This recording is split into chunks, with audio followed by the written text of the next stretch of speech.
Welcome back दोस्तों। स्वागत है आप सभी का आपके अपने YouTube चैनल गुमनाम नाइट में। आज मैं आपके सामने एक ऐसी सच्ची कहानी लेकर आया हूं जिसे सुनकर आपकी रूह कांप जाएगी, आपकी गर्दन झुक जाएगी और शायद दिल खुद ब खुद पूछ उठेगा, आखिर क्यों हमारे देश में रेप करने वालों को फांसी की सजा नहीं मिलती। दोस्तों, इस कहानी में दर्द है, आंसू हैं और एक ऐसा सच है जो शायद हम सबको अंदर तक हिला देगा।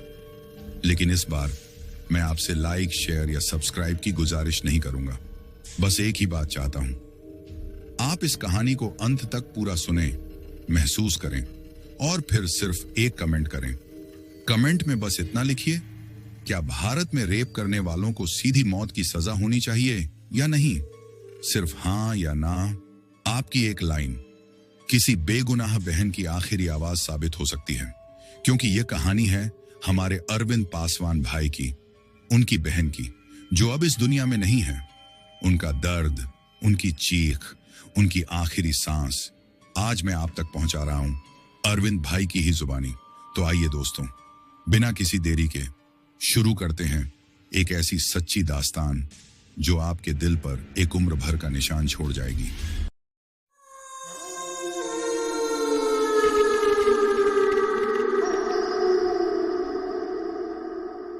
नमस्कार दोस्तों, मेरा नाम अरविंद पासवान है। अगर आज मैं ये कहानी आप सबको सुना रहा हूं तो सिर्फ इसलिए कि जब इंसान के दिल का दर्द सहने की हद पार हो जाती है तो वो दर्द कहानी बनकर मुंह से निकल ही जाता है। ये कहानी मेरी नहीं है, ये कहानी मेरी बहन साक्षी पासवान, जिसे हम सब घर में प्यार से सच्चू बुलाते थे, उसकी है। सच्चू वो लड़की थी जिसे देखकर लगता था कि जिंदगी में अभी भी मासूमियत बची हुई है। उसकी हंसी में जो चमक थी ना, वो किसी के भी दिन की थकान मिटा दे। मैं उससे 6 साल बड़ा हूं, पर कई बार ऐसा लगता था जैसे वो बड़ी बहन हो, हर परेशानी में मेरे आगे ढाल बनकर खड़ी। लेकिन दोस्तों, जिंदगी अजीब है, कभी सबसे ज्यादा मुस्कुराने वाले लोगों को ही सबसे गहरी चोट देती है। और मेरी सच्चू को जो चोट मिली वो इंसानियत के गाल पर एक गहरा तमाचा है। ये कहानी शुरू होती है उसकी मोहब्बत से। हाँ, सच्चू प्यार करती थी एक लड़के से जिस पर वो आंख बंद करके भरोसा करती थी। वो लड़का उसके कॉलेज का था। नाम मैं यहां नहीं लेना चाहता, क्योंकि वो नाम लेते ही मेरे दिल में आग उठती है। लेकिन अभी कहानी सुनने वालों को समझ में आएगा कि राक्षस किसी जंगल में नहीं, हमारी ही भीड़ में छुपे होते हैं। शुरुआत में सब ठीक था। वो लड़का मीठी बातें करता, सच्चू को इज्जत देता दिखता और हर वक्त उसकी फिक्र करता। सच्चू अक्सर मुझसे कहती, भैया वो बहुत अच्छा है, कभी मिले ना आप उससे।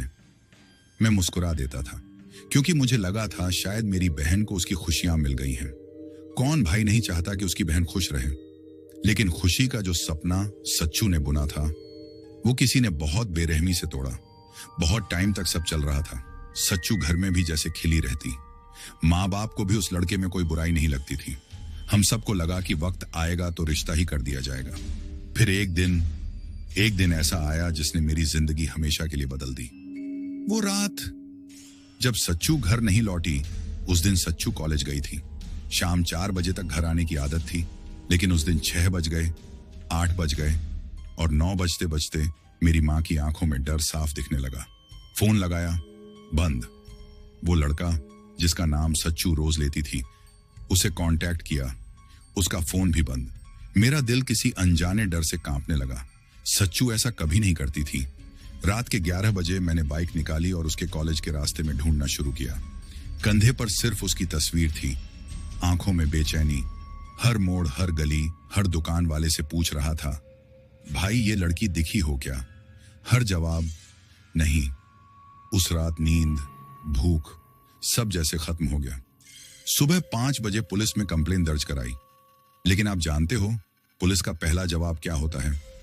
लड़की भाग गई होगी बॉयफ्रेंड के साथ, कल सुबह खुद आ जाएगी।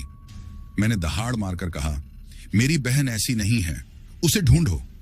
लेकिन पुलिस ही रहती है। उनके पास हर लड़की एक नंबर होती है। 24 घंटे बाद वो कॉल जिसने मुझे तोड़ दिया, अगला दिन दोपहर में पुलिस का फोन आया। एक खाई में लड़की की बॉडी मिली है, आकर पहचान कीजिए। मेरी टांगें जैसे सुन्न हो गईं, मां वहीं बेहोश हो गई और मैं उस वक्त अंदर से मर चुका था। खाई पर पहुंचा तो पुलिस ने कपड़ा हटाया। दोस्तों, आज भी जब आंख बंद करता हूं तो वो तस्वीर मेरे सामने आ जाती है। चेहरा खून से भरा हुआ था, कपड़े फटे हुए, सांस नहीं, आंखें आधी खुली, जैसे आखिरी वक्त तक लड़ती रही हो, मदद मांगती रही हो। और सबसे बड़ी बात, उसके गले पर उंगलियों के निशान साफ थे। साफ मतलब जैसे किसी ने पूरी ताकत से उसका दम घोंटा हो। मैं वहीं बैठ गया। मेरे अंदर से आवाज निकली ही नहीं। बहन क्या होती है ये सिर्फ वो समझ सकता है जिसने खोई हो। पुलिस ने बताया कि पोस्टमार्टम में साफ लिखा था, गैंगरेप, ब्रूटल असॉल्ट, स्ट्रैंगुलेशन। लेकिन जो बात मेरे दिल को चीर गई वो ये कि जिन लड़कों ने ये किया उनमें सच्चू का वो प्रेमी और उसके 4 दोस्त शामिल थे। हाँ, जिसे वो प्यार करती थी, जिसके लिए उसने भरोसा किया, उसी ने उसके साथ धोखा किया। 4 दोस्तों के साथ मिलकर उसकी अस्मिता, उसकी जिंदगी सब छीन ली और फिर सच्चू की डेड बॉडी खाई में फेंक दी। लेकिन सच्चू की कहानी यहीं खत्म नहीं हुई।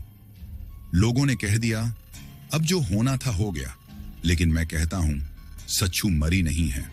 उसके साथ जो हुआ उसने उसकी आत्मा को जगा दिया। वो कहीं रुकने वालों में से नहीं थी। उस रात के बाद हमारे घर में अजीब घटनाएं शुरू हुईं। दरवाजे खुद खुलने लगे, आंगन में किसी के चलने की आवाजें। मां कहने लगी, अरविंद, लगता है सच्चू आई है। मैं हंस देता, लेकिन दिल में डर बैठने लगा। फिर एक रात मैंने अपनी बहन की आवाज सुनी। हाँ, मेरा नाम लेकर, भैया, ठीक मेरे कमरे की खिड़की के बाहर। लेकिन वहां कोई नहीं था। उस रात पहली बार समझ आया सच्चू की आत्मा चैन से नहीं है।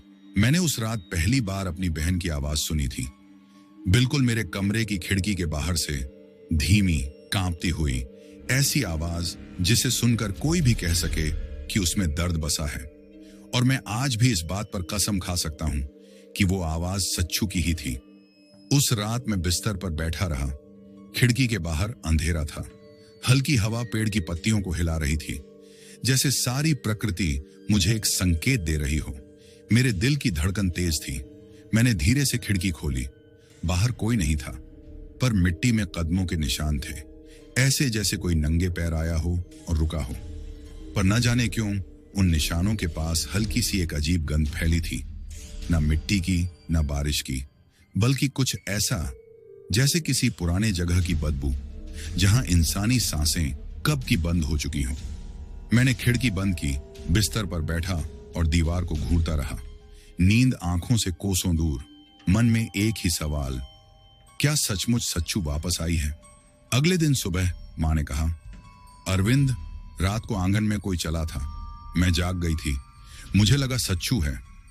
मैं एक पल को उनकी तरफ देखता ही रह गया। अगर आवाज मैंने सुनी, कदमों की आहट मां ने सुनी, तो क्या यह सिर्फ हमारा वहम हो सकता है? मुझे जवाब तभी मिला जब उसी शाम हमारे घर की इलेक्ट्रिक बल्ब अचानक फट गया। एक तेज पैस जैसी आवाज के साथ छोटे छोटे कांच के टुकड़े चारों तरफ बिखर गए। लेकिन उस फटने की आवाज में एक और चीज शामिल थी, एक लड़की की हल्की सी चीख। मां डर कर मेरे पीछे छिप गई। मैंने दीवार पर नजर दौड़ाई।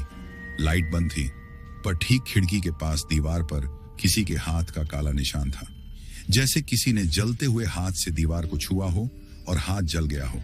मैंने धीरे से अपनी उंगली से उस निशान को छुआ। मेरी उंगली पर कालिख लग गई और एक पल के लिए कसम से ऐसा लगा कि दीवार मानो सांस ले रही हो।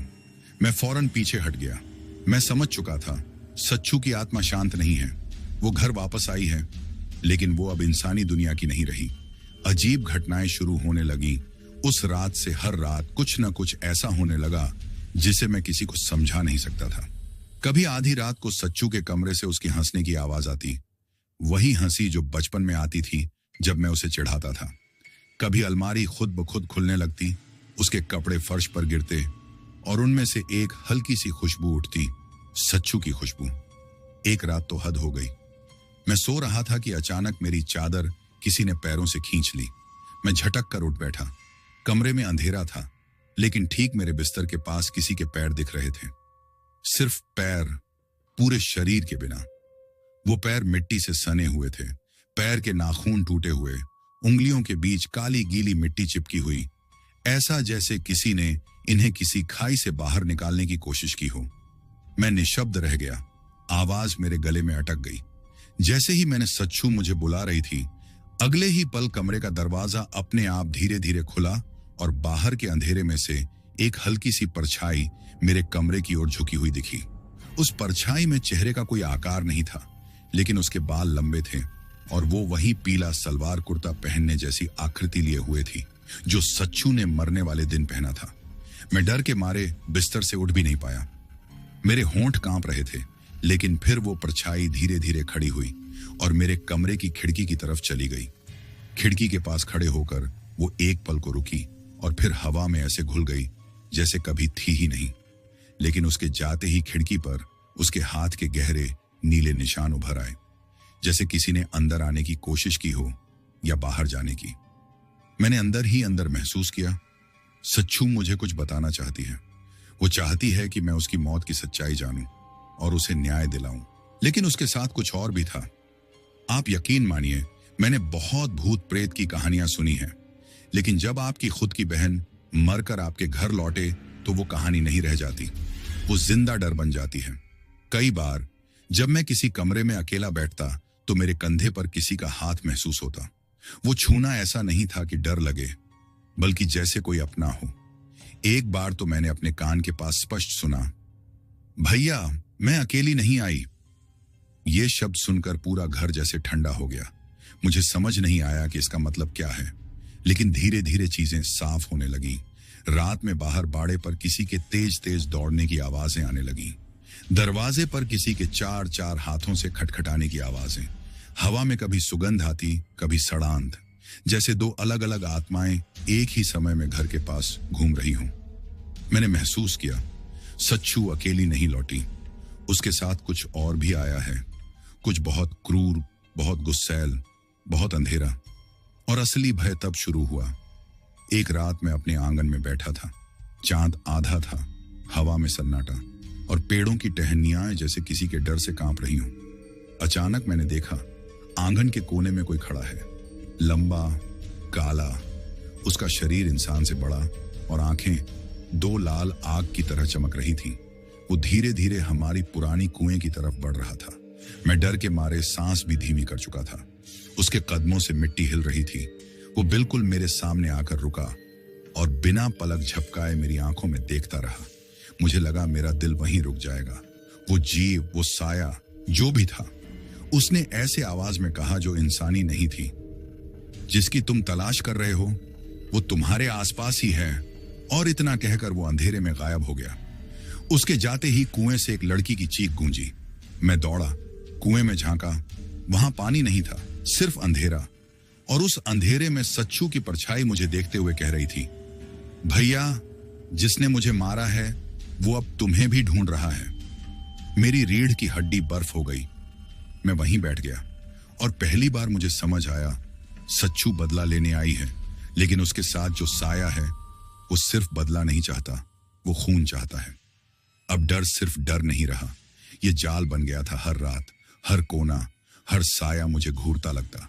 और मैं समझ गया कि अब सिर्फ सच्चू की आत्मा ही नहीं लौट कर आई, बल्कि उसके साथ वो चीज भी आई है जो शायद उसकी मौत के वक्त उसी खाई में मौजूद थी। कुछ कहते हैं ऐसी जगहों पर भूखी आत्माएं घूमती हैं जो किसी भी मरी हुई आत्मा को अपनी छाया बना लेती हैं।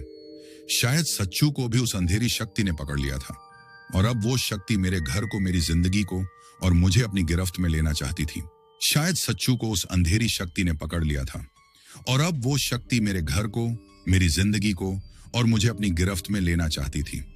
उस वक्त तक मुझे सिर्फ इतना लगता था कि ये सब डरावनी घटनाएं सच्चू की आत्मा और उस अंधेरे साए की वजह से हो रही हैं। लेकिन सच तो ये था कि ये कहानी अभी शुरू ही हुई थी। जिस रात कुएं में झुककर मैंने वो परछाई देखी थी, उस दिन से लेकर अगले कई दिनों तक मेरे घर का माहौल इतना भारी हो गया था कि सांस लेना मुश्किल हो जाए।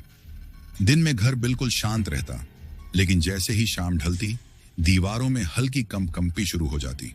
दरवाजे ऐसे हिलते जैसे कोई बाहर खड़ा उन्हें धकेल रहा हो। और रात होते ही हवा में वो ठंड पसर जाती जो इंसान की हड्डियां भी चीर दे।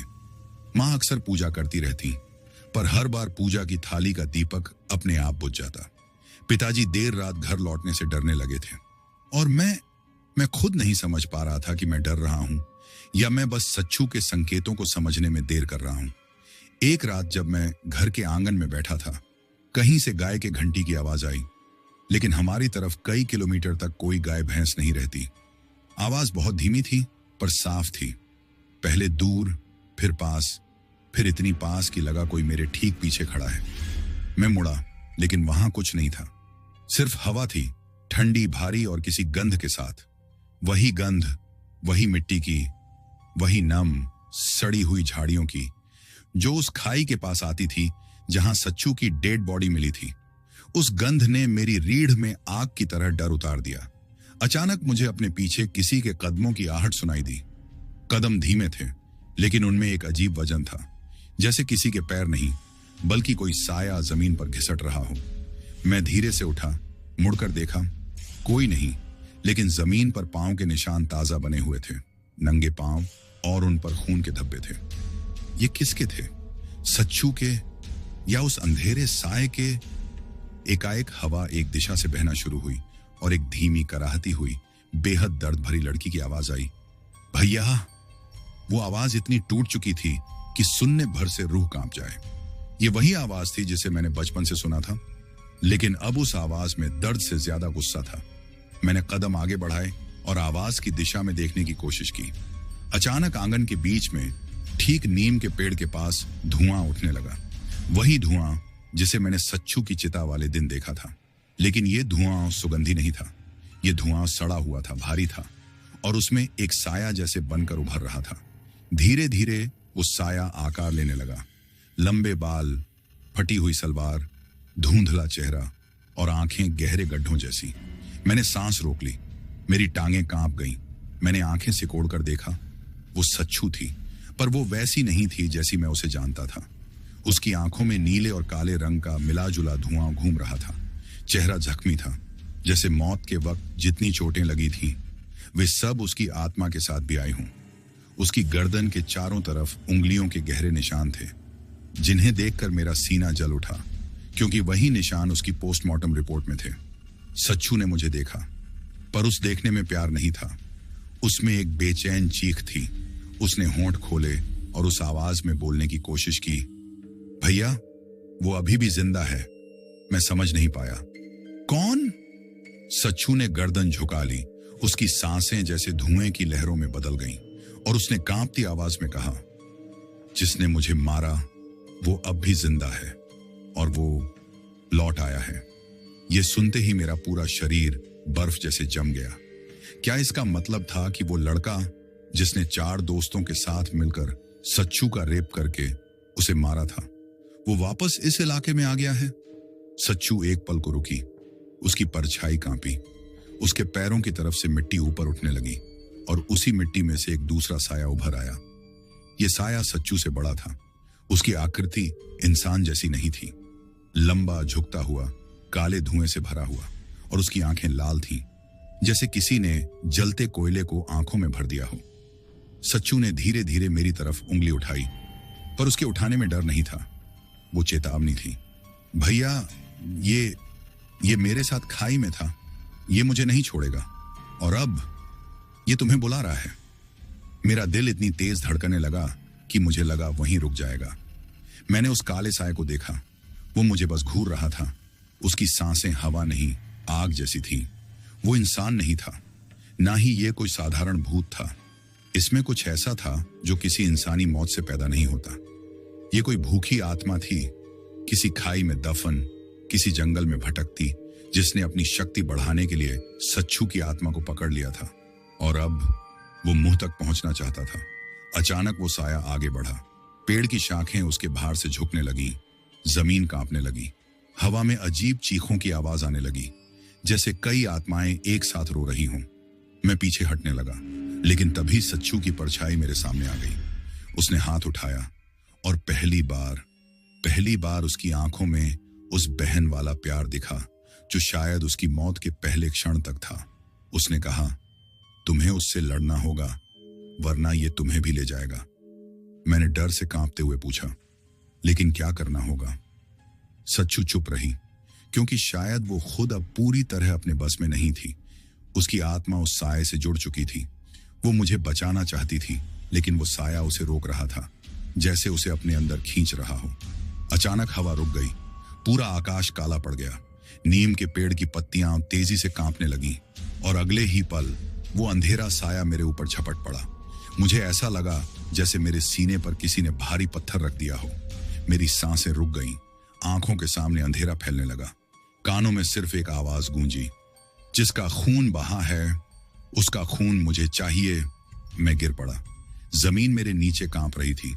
मेरा पूरा शरीर जैसे पिंजरे में बंद हो गया था और साया मेरे ऊपर झुकता ही जा रहा था। उसका चेहरा मेरे इतने पास था कि मैं उसकी सांसों की गर्मी महसूस कर रहा था। वो गर्मी जैसे किसी भट्ठी से निकल रही हो। मुझे लगा बस अब मैं भी खत्म। लेकिन तभी अचानक सच्चू की चीख गूंजी और वो चीख इतनी तेज थी कि पूरा आंगन हिल गया। उस चीख में दर्द भी था, प्यार भी था और आग भी। वो आग जो किसी बहन के दिल में भाई के लिए होती है। उस चीख ने उस साये को पीछे धकेल दिया। वो साया जमीन में धंसने लगा, जैसे किसी अदृश्य शक्ति ने उसे खींच लिया हो। जैसे ही वो गायब हुआ, सच्चू मेरी तरफ मुड़ी। उसकी आंखों में आंसू थे, लेकिन वो आंसू खून के थे और वो फुसफुसाई, भैया अभी सब खत्म नहीं हुआ है, क्योंकि वो वापस आ गया है और अब वो तुमसे बदला लेगा। मैंने कांपते हुए पूछा, कौन? वो सच्चू, बताओ। लेकिन सच्चू की परछाई आंधी में घुलने लगी। उसकी आवाज मुश्किल से सुनाई दी, वही लड़का, वही 4 दोस्त यही शहर में हैं और वो तुम्हें भी मिटाना चाहते हैं। और अगला पल सच्चू गायब, साया गायब और मैं अकेला ठंडी हवा में बैठा। लेकिन अब एक बात साफ थी, जब मैंने उस झोपड़ी के पास पड़े टूटे हुए लाल झुमके को उठाया और मेरी पूरी देह कांप रही थी, तभी ऐसा लगा जैसे सच्चू की चीखें अब कहीं दूर से नहीं, बल्कि मेरे बिल्कुल पास, मेरी सांसों के बीच से निकल रही थी। मैंने झुमके को अपनी मुट्ठी में कसकर पकड़ा और उसी वक्त भरोसा हो गया कि सच्चू का साया अब मुझे सिर्फ रास्ता दिखा नहीं रहा, बल्कि मुझे आगे बढ़ने के लिए धक्का भी दे रहा है। हवा अचानक फिर भारी हो गई, जैसे किसी ने पूरे जंगल की सांस रोक दी हो। मैंने एक लंबी सांस ली और झोपड़ी का टूटा हुआ दरवाजा थोड़ा और खोला। अंदर कदम रखते ही मिट्टी, खून और सड़ांत की मिली-जुली बदबू ने मेरे गले को जकड़ लिया। अंदर अंधेरा था, लेकिन उस अंधेरे के पीछे मुझे ऐसा महसूस हुआ जैसे कोई मुझे घूर रहा हो। मैंने टॉर्च जलाई। हिलती हुई रोशनी दीवारों पर घूमने लगी। दीवारें गंदी थीं, धुएं और कीचड़ से भरी, लेकिन एक चीज ने मेरी रूह खींची। दीवार पर एक जगह कुछ उंगलियों से लिखा था। मैं पास गया, हाथ कांप रहे थे और देखा, SSCHU, जैसे किसी ने मरने से पहले आखिरी बार खुद का नाम वहां छोड़ दिया हो। मेरा दिल धड़कना भूल गया। मैं वहीं घुटनों के बल बैठ गया। मेरी आंखों से पानी नहीं, आग बह रही थी। मैंने धीरे से कहा, बहन, मैं आ गया हूं। अब कोई तुझे अकेले नहीं तड़ पाएगा। अचानक मुझे लगा जैसे मेरी पीठ के पीछे कोई खड़ा है।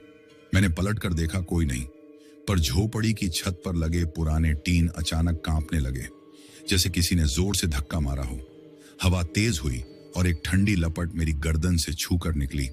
मैंने टॉर्च ऊपर की और उसी पल कुछ सफेद सा दीवार के कोने में भागा। मैंने टॉर्च उस पर फेंकी, पर खाली। मैं समझ गया, सच्चू मुझे आगे बढ़ने के लिए इशारा कर रही है, डराने के लिए नहीं। मैंने झोपड़ी के अंदर और ध्यान से देखा। एक कोने में एक पुराना लोहे का ट्रंक पड़ा था। उसके ऊपर धूल, खाने के पैकेट और शराब की बदबू थी। जब मैंने ट्रंक का ढक्कन उठाया तो उसका अंदरूनी हिस्सा मुझे दहला गया। अंदर सच्चू के दुपट्टे का एक टुकड़ा पड़ा था, वही दुपट्टा जिसे उसने घर से निकले दिन पहना था। मैं हिल भी नहीं पा रहा था, जैसे मेरे शरीर से खून गायब हो गया हो। उसके नीचे एक मोबाइल भी था, पुराना, टूटा हुआ, पर उसके बैक कवर के अंदर सच्चू की एक फोटो थी जो उसी दिन ली गई थी। मेरा गला सूख गया। तो यही जगह थी, मैंने खुद से कहा, यही वो जगह थी जहां मेरी बहन ने आखिरी सांस ली। उसी समय झोपड़ी की दीवारों पर हल्की हल्की दस्तकों जैसी आवाजें आने लगीं, लेकिन आवाजें गलत नहीं थी, जैसे कोई मुझे बता रहा हो कि ये बस शुरुआत है। मैंने ट्रंक को बंद किया और बाहर निकलने ही वाला था कि मेरी नजर झोपड़ी के पीछे एक कच्चे रास्ते पर पड़ी। मिट्टी में किसी गाड़ी के टायरों के निशान थे और मेरे पैरों का खून उसी ओर खींच रहा था। मैं समझ गया कि झुमका और खून मुझे आगे ले जाने के लिए ही है। मैं तेज कदमों से उस पगडंडी पर चलने लगा। जंगल और गहरा होता जा रहा था, हवा और ठंडी। मुझे ऐसा लगने लगा कि कोई मेरे पीछे पीछे चल रहा है।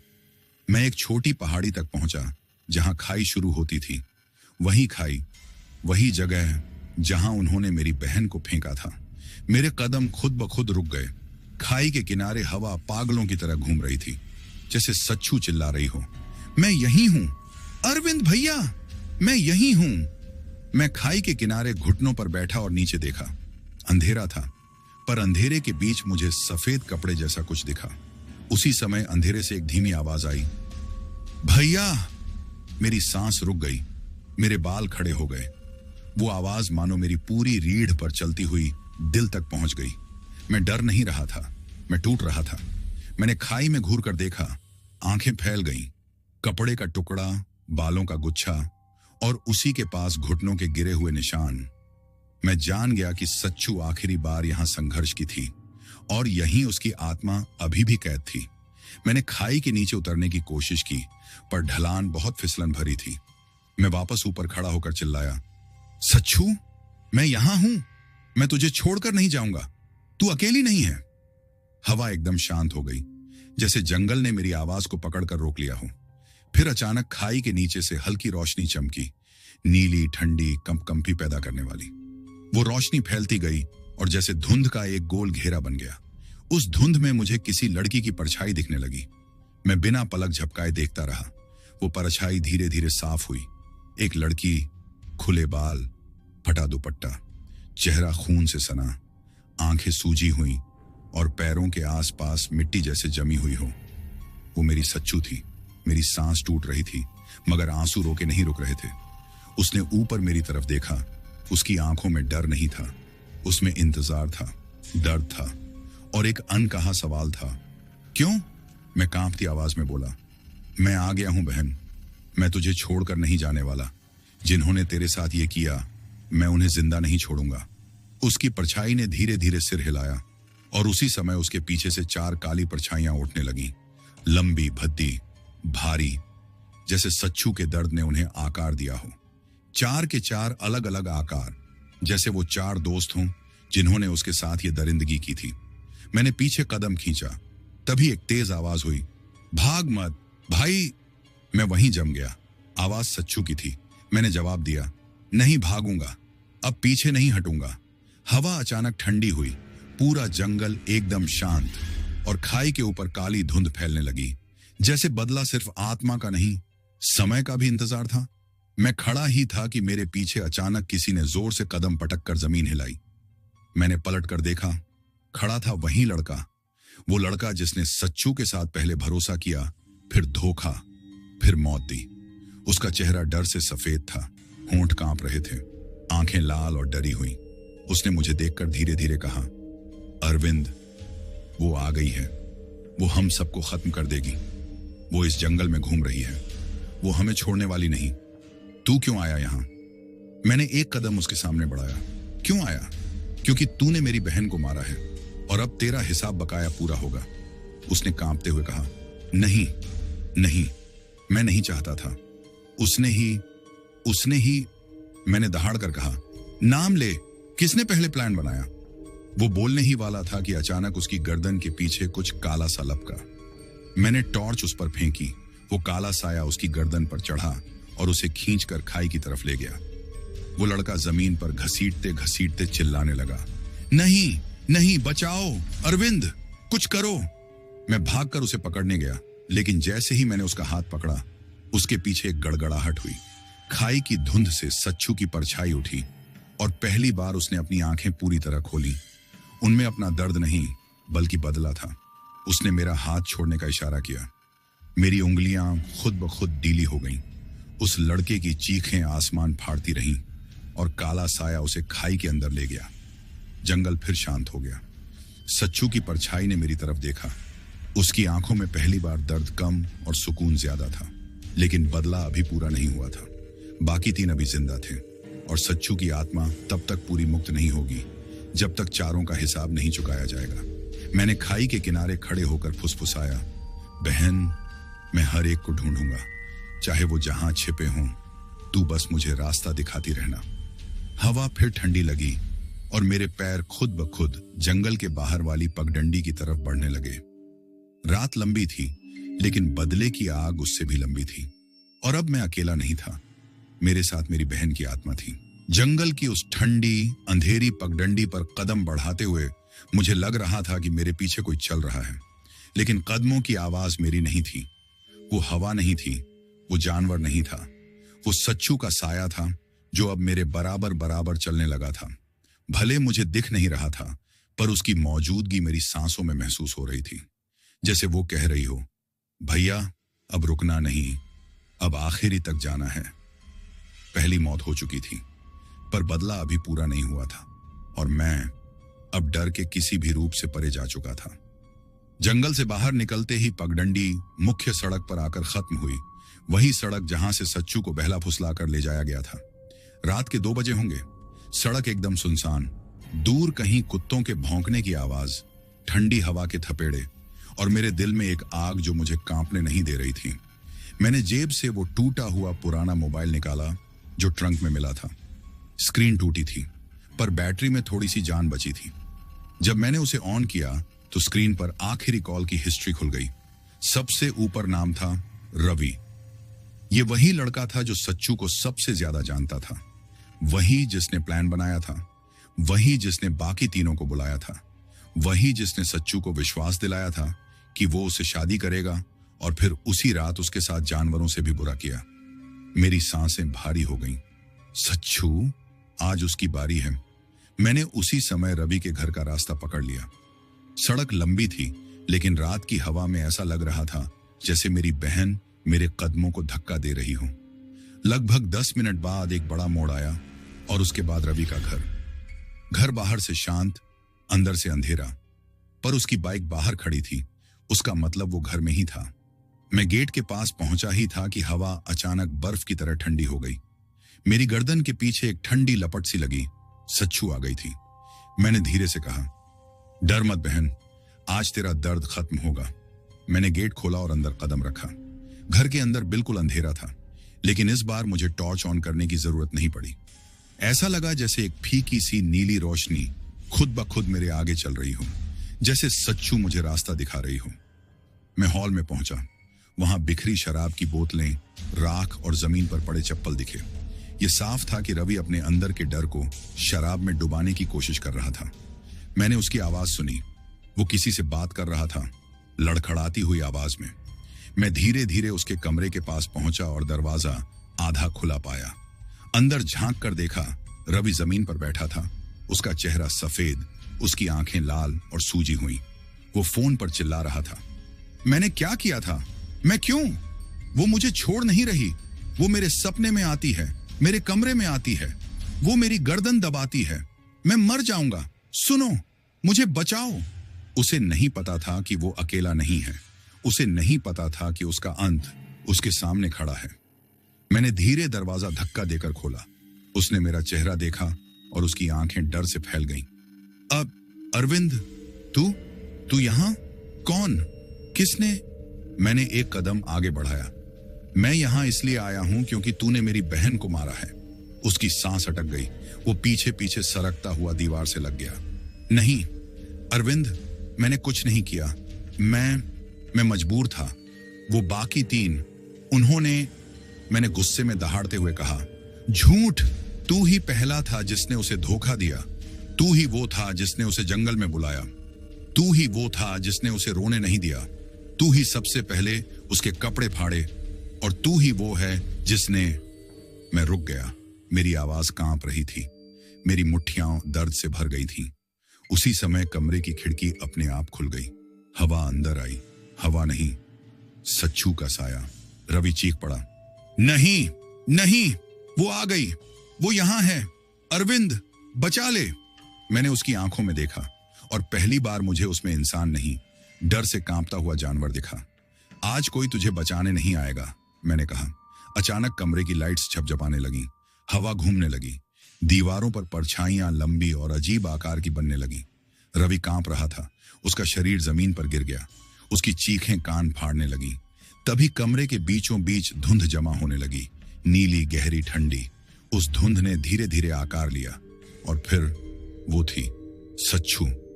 उसी फटे दुपट्टे में, उसी दर्द भरी आंखों के साथ, उसी टूटे हुए शरीर जैसे रूप में, लेकिन अब उसकी आंखों में आंसू नहीं, बदला था।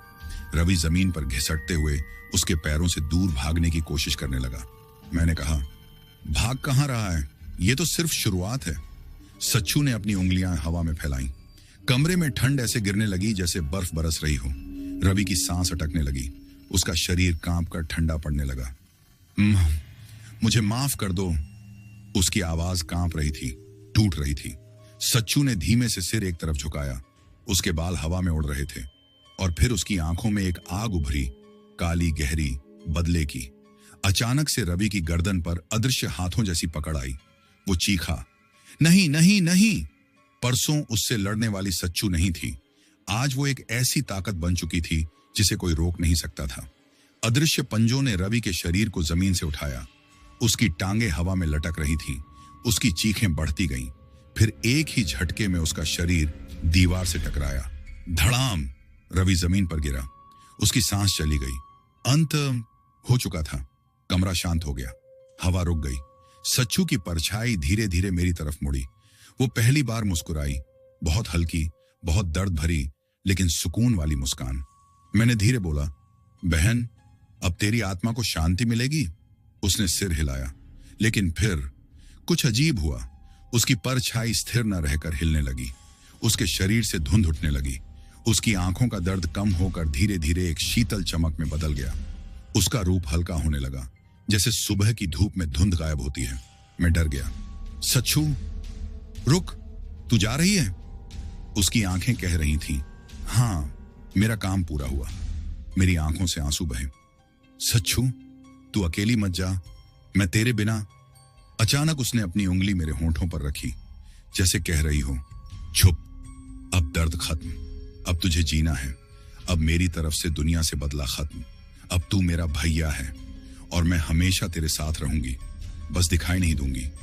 उसकी परछाई धुंध में बदलने लगी। कमरा उजाला होने लगा। हवा गर्म होने लगी। मैंने आखिरी बार उसे पुकारा, सच्चू, और फिर वो गायब हो गई। सिर्फ उसका हल्का सा स्पर्श हवा में रह गया। मैं जमीन पर बैठ गया। टूट चुका था पर हल्का हो चुका था। दर्द बाकी था पर बोझ अब नहीं था। सुबह होने लगी। खिड़की से रोशनी अंदर आई। मैंने रवि के ठंडे पड़े शरीर को देखा और समझ गया, अब न्याय पूरा हो चुका था। मेरी बहन अब अकेली नहीं थी, अब तकलीफ में नहीं थी, अब वो आजाद थी। मैं उठकर बाहर चला। सड़क शांत थी, हवा हल्की थी, आसमान में सूरज उभर रहा था। मैंने आसमान की तरफ देखा और धीरे से कहा, सच्चू, अब आराम कर बहन, तूने बहुत सहा, अब दर्द मेरा है, तू सिर्फ शांति में रह। एक हल्की हवा मेरे गाल पर लगी, जैसे वो आखिरी बार मुस्कुराकर गई हूं। और फिर मैं सड़क पर लंबी चाल से चलता हुआ घर की तरफ बढ़ गया, क्योंकि कहानी खत्म नहीं हुई थी। कहानी बस सच्चू की आत्मा के दर्द से आजादी तक पहुंची थी। उसके बाद जो बचा था वो था उसका नाम, उसकी याद और मेरा वादा कि मैं उसकी जिंदगी को कभी व्यर्थ नहीं जाने दूंगा। अंत दोस्तों, आपने सुनी अरविंद भाई की बहन की वह दर्दनाक सच्चाई। एक ऐसी कहानी जो सिर्फ एक इंसान की नहीं बल्कि इस देश की हर बहन, हर बेटी की चीख बन चुकी है। आज भी कई माओं की कोख खाली कर दी जाती है, कई भाइयों की कलाई से राखी छूट जाती है और कई घरों में रोशनी बुझ जाती है, सिर्फ इसलिए क्योंकि दरिंदों को सजा मिलने में देर होती है और दर्द कभी नहीं जाता। पर आज आपकी एक आवाज, आपका एक कमेंट, आपका एक हाँ या ना किसी और मासूम की जिंदगी बचा सकता है। तो दोस्तों, नीचे कमेंट में सिर्फ इतना लिखिए, क्या इस देश में रेप करने वालों को सीधी मौत की सजा होनी चाहिए? हाँ या ना, बस इतना ही। आपकी आवाज, आपके शब्द किसी की आखिरी उम्मीद बन सकते हैं। और याद रखिए, ये सिर्फ कहानी नहीं थी, ये एक बहन की आखिरी पुकार थी, एक भाई का टूटा हुआ विश्वास था और हम सबकी इंसानियत का इम्तिहान। मैं दुआ करता हूं कि इस देश की हर बेटी सुरक्षित रहे, हर भाई अपनी बहन का हाथ थामे जिए और हर माँ अपनी बच्ची को रात में डर कर न उठाए। दोस्तों, आज इतना ही। मिलते हैं अगली कहानी में। जिंदगी रही तो तब तक के लिए जय हिंद, जय भारत।